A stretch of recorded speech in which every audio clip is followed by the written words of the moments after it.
Hi, third grade. Okay, so we're going to continue our reading on David Livingstone. I just want to review the words with you real quick before we begin. We just finished page 165 the other day, and today we're going to do 166 and 167. Your review words for this section were company, determined, medicine, nationals, and young. And then your new words were concerned, exploration, headwaters, supplies, and survived. And you saw how they were read in 165. Okay, you should be on page 166 following along with me. And I'm going to go ahead and do what I did before. I'm going to read it, and then I want you to read it on your own silently again. And then I think today...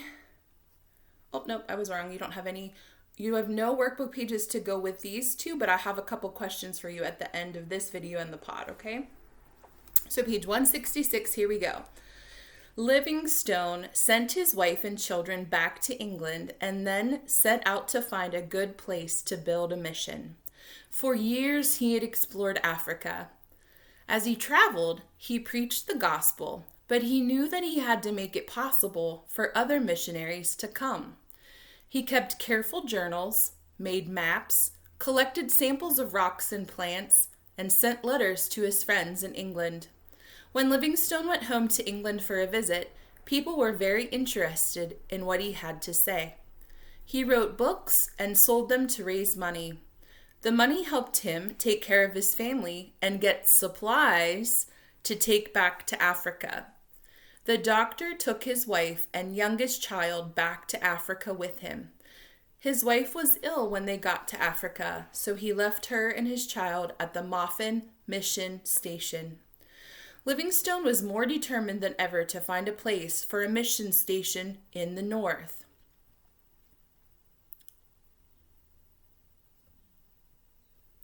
Sorry, I lost my place. Okay. When the steamboat which he had bought in England arrived, Dr. Livingstone and his party got ready. They loaded the steamboat with supplies and started out, but it was not as easy as Dr. Livingstone had hoped.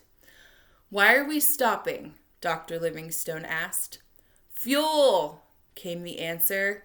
"This engine burns a lot of wood. We are all out again." Uh-oh. Okay, 167, and you can see a picture here of his steamboat he bought. There's some other boats there, and the shore and a tree. Nice little scenery there. For several days, the exploring party had to wait while enough wood was found to feed the engine. Finally, they had enough wood to go on.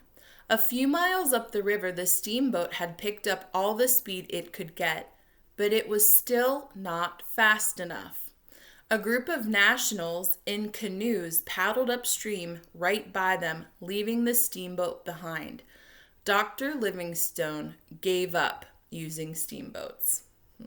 That's kind of sad. It's a nice boat. It just wasn't very fast and time-consuming.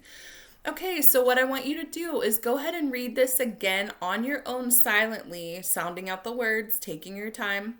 Note the words that are vocabulary words. I try to enunciate when I get to that part.